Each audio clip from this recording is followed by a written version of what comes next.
ओम।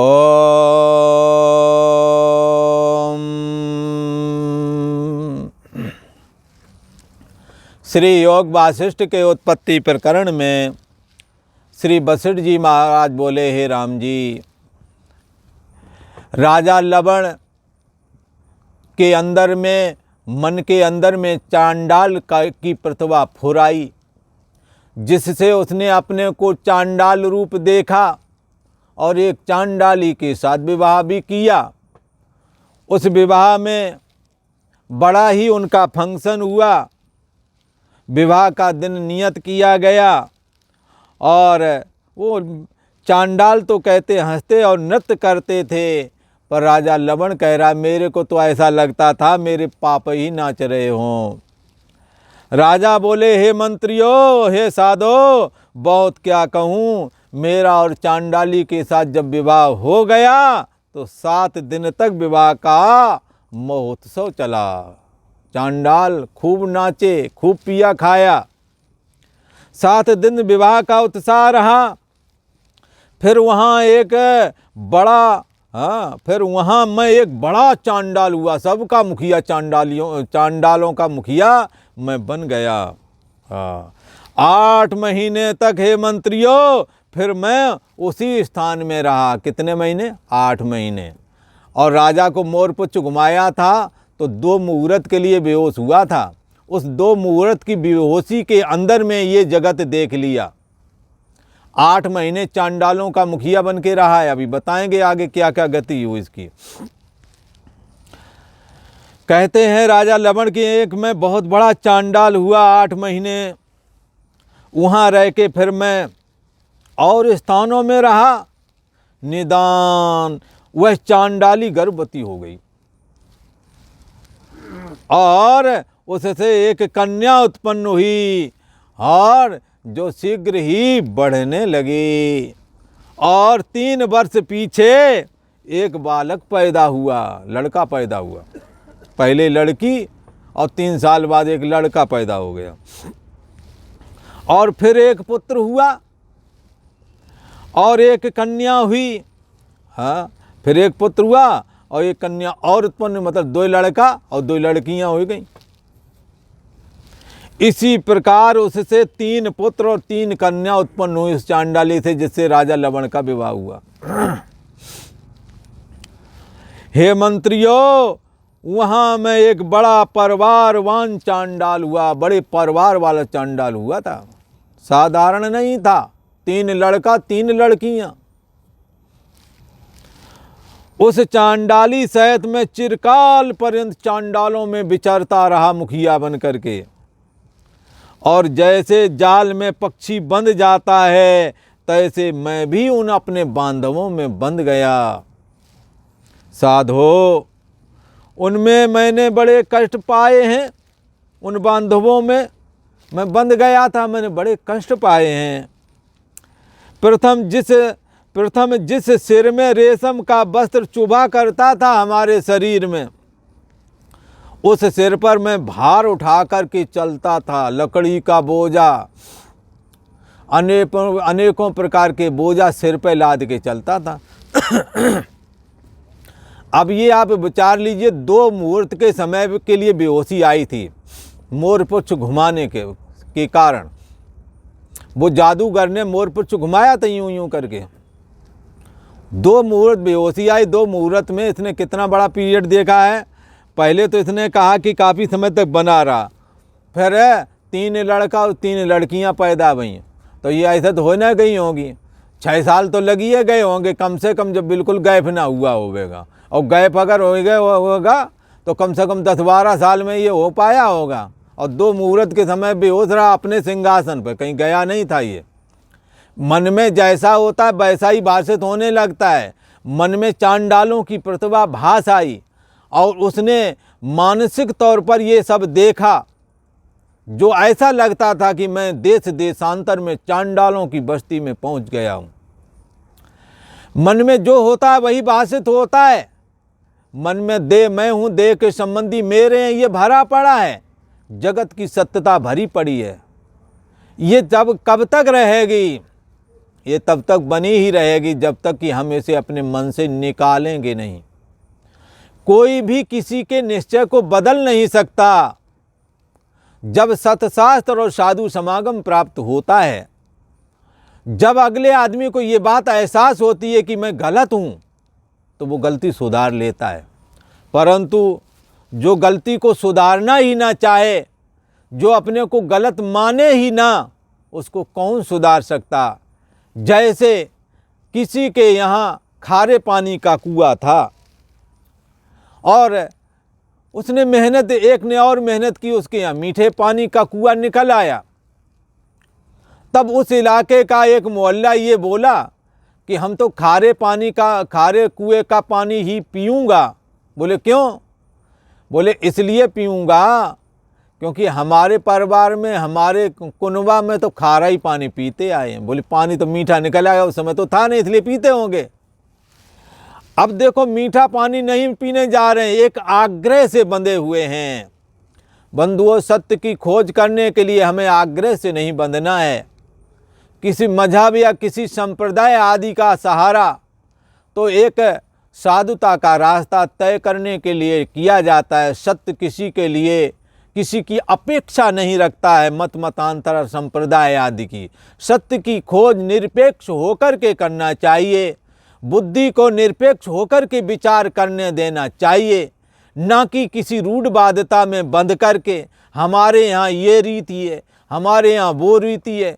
कुरीति को भी रीति मान करके चलोगे, सत्य से दूर चले जाओगे।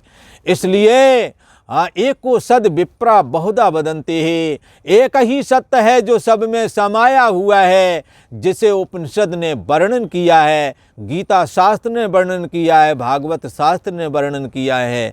हम उसका आश्रय लें, नहीं ये हमारे गुरु जी ने बनाया है ये ग्रंथ, तो गुरुओं की निंदा तो नहीं की जा सकती है, हमेशा सम्मान करना है। परंतु ये आपने देखना है कि गुरु महाराज मनगढ़ंत बोल रहे हैं या किसी शास्त्र से बोल रहे हैं। यदि शास्त्र से बोल रहे हैं, खास करके जो वेद प्रतिपादित उपनिषद हैं, गीता भागवत आदि रामायण आदि हैं, यदि इनके अनुसार वो बोलते हैं तो निश्चय करके पत्थर की लीक मान करके गुरु जी की बात मान लेना।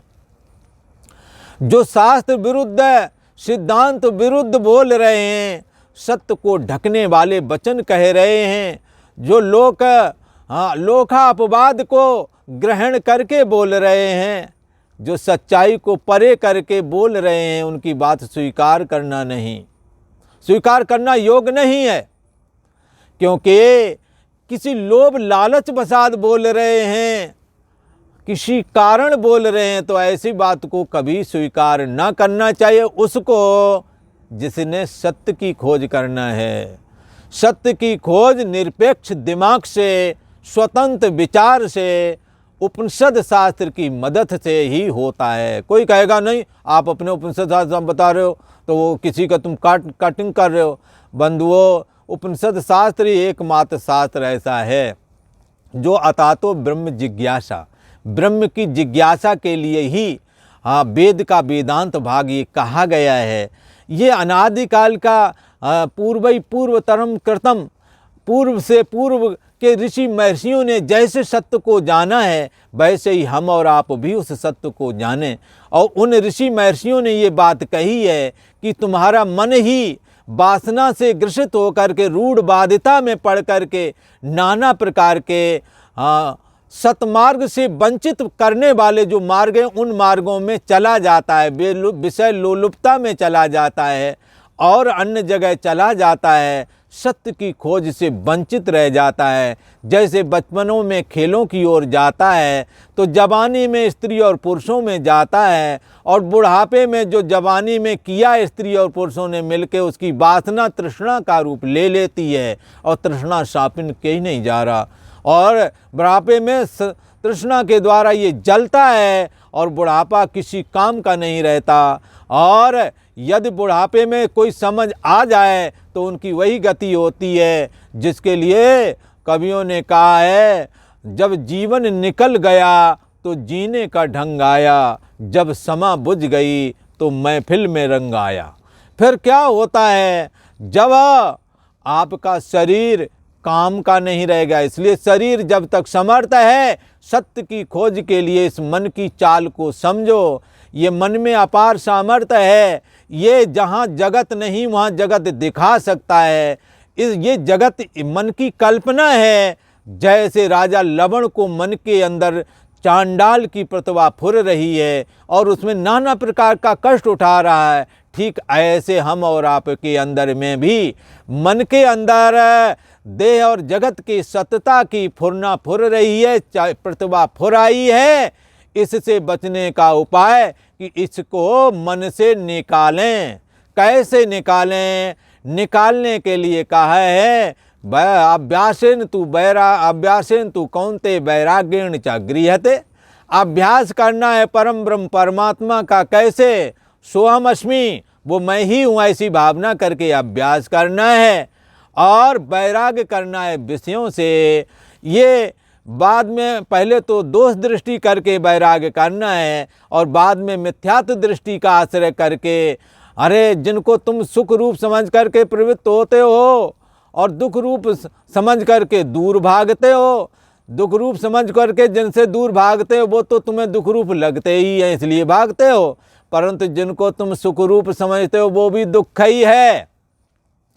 इसलिए बुद्धिस्ट ने कहा, भगवान बुद्ध ने कहा कि सर्वम दुखम, जिसको तुम सुख समझते हो वो ऐसे ही है जैसे शरीर में खाज हो जाए और खाज को खुजलाने से सुख, हाँ खुशी लगती है, लगता अच्छा और खुजला लें, पता लगा खाज भी बढ़ गई, घाव बन गया। इसलिए ये कहते हैं मरीजे इश्क पर खुदा ने रहम की, मर्ज बढ़ता ही गया ज्यों ज्यों दबा की। भला काम के लिए हमारे ऋषियों ने ऐसा कहा, हाँ भाई स्त्री को पुरुष चाहिए, पुरुष को स्त्री चाहिए, उसके लिए जिसके लिए आप दुनिया छोड़ते हो, भाई जिसके लिए दुनिया छोड़ते हो वो लोग भी एक दिन छोड़ देते हैं। किसके लिए? जब ये मामला फंसता है तब। पर समय आता है किसी के लिए दुनिया छोड़ते हो, जिसके लिए दुनिया छोड़ते हो वो भी तुम्हें एक दिन छोड़ देते हैं। इसलिए जिसको तुम सुख समझते हो वो सुख भी तुम्हारे लिए दुख का ही हेतु है। हाँ, सुखी आदमी वियोग से दुखी होता है। अच्छी पत्नी मिल गई, मर जाए या कहीं चली जाए तो मर ही जाना है। भगवान राम जैसे लोग, सीता जी गायब हो गई तो ऐसे ही व्यतीत हुए जैसे आम आदमी। हे खग हे मृग, वो खग मृग उनसे पूछते फिर तुम देखी सीता मृग ने नहीं, तुमने देखी है क्या? ये दशा होती है। ये एक मिलत दारुण दुख देई, बिछुरत एक प्राण हर ले। एक प्राण बिछुड़ने से हरता है कौन? जिससे प्रेम होता है, और एक जिससे द्वेष होता है वो मिलने पर गला पकड़ता है। इसलिए सर्वम दुखम मिथ्यात्व दृष्टि का आश्रय करके जब दृढ़ वैराग होता है तो संसार का छूटना तय है। साथ में जब ब्रह्माभ्यास किया जाए, आत्मा का सजातीय वृत्तियों का प्रवाहीकरण करना है, ये ब्रह्माभ्यास कहलाता है। अभ्यासेन तू कौन्ते वैराग्येन च गृह्यते। अभ्यास करना है परमात्मा का सोहम अस्मि करके, वो मैं ही हूँ। श्वास सड़क पर चलें संत जन गगन महिल को जाते हैं। ये आकाशवत सर्वगतश्च नित्यः, ये आकाश की तरह व्यापक परमात्मा हमारे आपके अंदर समाया हुआ है, वही हमारी असली मैं है। देह और जगत तो ये बनावटी है, हमारे मन ने बनाया है, जैसे सपने का जगत बनाया था। बस इस सपने के जगत का की तरह इस जगत का मिथ्यात्व निश्चय करके श्वास के माध्यम से सोहम सोहम की झीनी ध्वनि से उस चैतन्य सत्ता सोहम वो मैं ही हूँ, वो मैं ही हूँ, ऐसा ध्यान करके अपनी सुरति जगाना चाहिए, जिससे क्या होगा? जगत का अंत हो जाएगा। राजा लवण सुनाता है कि हमारे मन ने किस प्रकार से जगत देखा है। हे साधु, मैंने बड़े कष्ट पाए वहाँ। जिस सिर पर रेशम का वस्त्र चुभता था उस पर मैं लकड़ी का भार ढोया है। नंगे पैरों में चला हूँ तपती रेत के ऊपर और सिर पर सूर तपता रहा, कपड़ा नहीं रहा। रात्रि को मैंने कांटों पर रात्रि बिताई है, वहाँ पर सोया हूँ। कोई वस्त्र मुझे ना मिला। जीव जंतुओं को लोहू से भरे गीले पुराने कपड़े सिरहाने में रखता था। कुक्कुट, हस्ती आदि अशुचि पदार्थों को मैं खा जाता था और उनके रुधिर का पान कर जाता था। ऐसी मेरी चेष्टा हो गई कि जाल से पक्षी मारूं।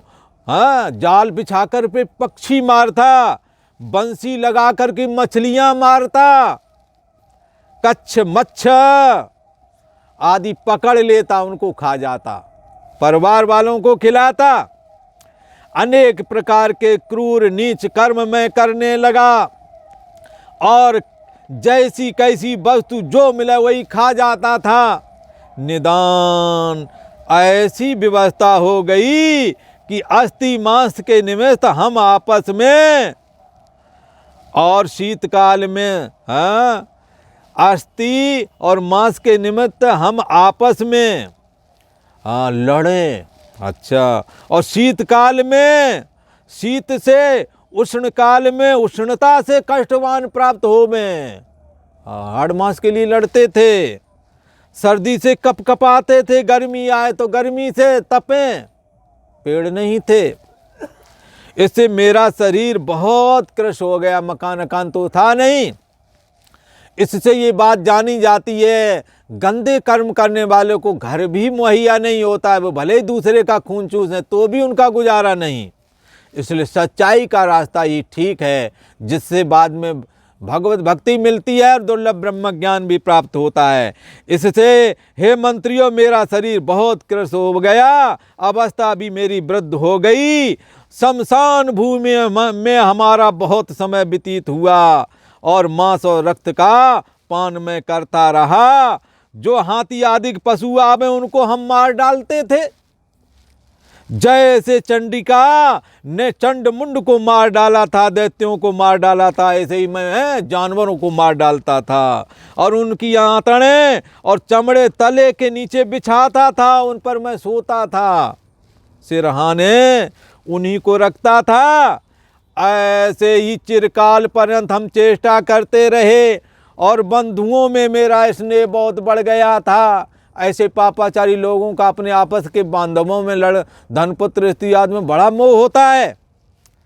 बड़ा स्नेह हमारा बढ़ गया और ऐसे ही बढ़ गया जैसे वर्षा काल की नदी बढ़ जाती है और तृष्णा बढ़ती जाती है। जिन मृतका के पात्रों में चांडाल भोजन कर पाते थे, उन्हीं बासनों में हम भी भोजन किया करते थे। मंत्रियों को बता रहे हैं, हे मंत्रियों, काल बसात वर्षा वहाँ बंद हो गई, अकाल पड़ा, सूर्य तपने लगा, मानो 12-12 शूद्र तप रहे हों। दावाग्नि वन में लगी, वन के जीव अन्न जल के निमित्त कष्ट पाने लगे और अपना अपना क्षेत्र छोड़ करके देश देशांतर को चले गए। निदान महा उपद्रव हुआ, समय बिना ही मानो प्रलय आया हुआ। तब क्षुधा और तृषा से कितने जीव मृतक हो गए, कितने गिर पड़े और हमको भी बड़ा कष्ट हुआ। तब हम तीनों पुत्र और तीनों कन्याओं को और अपनी स्त्री सहित वहाँ से निकले कि अब यहाँ गुजारा नहीं, पेड़ भी नहीं रहे, जानवर भी नहीं रह गए, किसको खाऊं।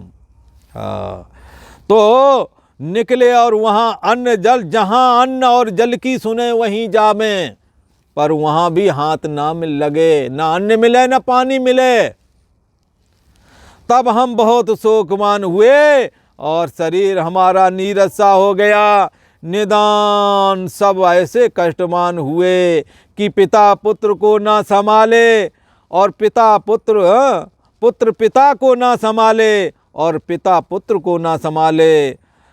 मंत्रियों, बांधवों का स्नेह आपस में छूट गया, कोई किसी की सुध नहीं लेवे। सब अपने अपने वास्ते दौड़ने लगे, जिसको जहाँ जो मिले वो करने लगे, कोई किसी का ना सुने। भूख बड़ा, भूख रूपी रोग, क्षुधा रूपी रोग बड़ा प्रबल रोग है, इसके आगे सभी नतमस्तक हो जाते हैं। ऐसी भूख लगी कि सबके स्नेह भी छूट गए, सब अपनी अपनी सोचने लगे इति श्री योग वशिष्ठ उत्पत्ति प्रकरणे इंद्रजालोपाख्याने उपद्रव वर्णन नाम 83तमः सर्गा। ओम। और आज इतना ही। आगे का इस आख्यान का जो बाकी बचा हुआ भाग है आपको आगे वाली एपिसोड में सुनने को मिलेगा। आज इतना ही।